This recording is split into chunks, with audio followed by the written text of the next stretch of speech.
Now, the swearing in of 37 judges by President William Ruto at State House on Tuesday is undoubtedly the first of its kind for a single cohort of such a number.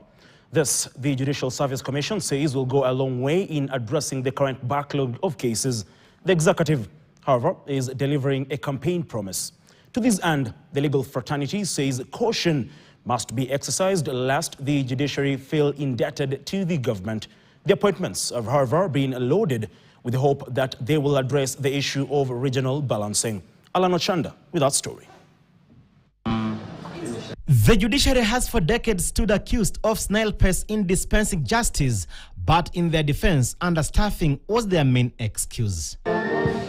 To address the phenomenon, the largest ever single cohort of judges was nominated by the Judicial Service Commission and subsequently appointed by the President. A total of 37 judges have been appointed, with 24 seconded to the High Court, while 13 at the Environment and Land Court. I've had the privilege to swear in 92 judges now in 3 years.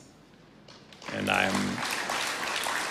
it's a commitment that I made to the people of Kenya to work with the judiciary in a manner that will help build the capacity of the judiciary so that we can, all of us, as we serve the people of Kenya, do the best for our nation.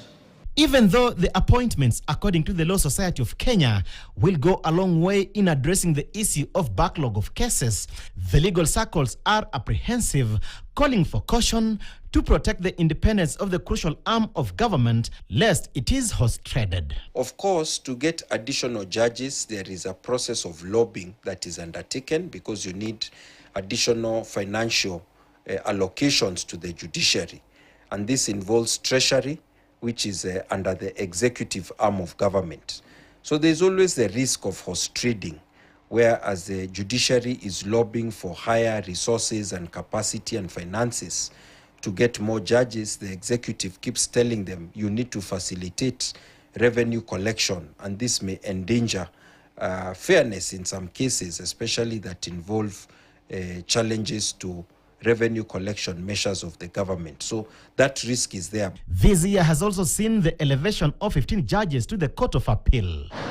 Religion and regional balancing are also key, and recent appointments appear to have catered for that, with Lady Justice Lilian Sumalewa coming from Kilifi, Lady Justice Winnie Molonko from Narok, Lady Justice Patricia Leparasho from Samburu, Justice Abdi Hassan from Northeastern, and Joseph Biomdo from the Ministry of Defense.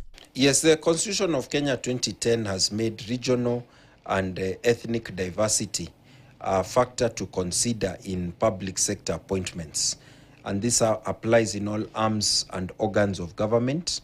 And we know it is a factor, it is considered. That is why even in the Supreme Court, those who applied for nomination as Supreme Court judge mainly came from, say, two ethnic groupings or communities which are not well represented in the existing bench of the Supreme Court. Already, Justice Mohamed Warsame has been gazetted as a judge of the Supreme Court after his successful interview last week. The Deputy Chief Justice, however, is almost due for retirement. The judiciary will remain under sharp focus as the country heads to the elections. Alan Ochanda, KTN. To matters politics, and a section of leaders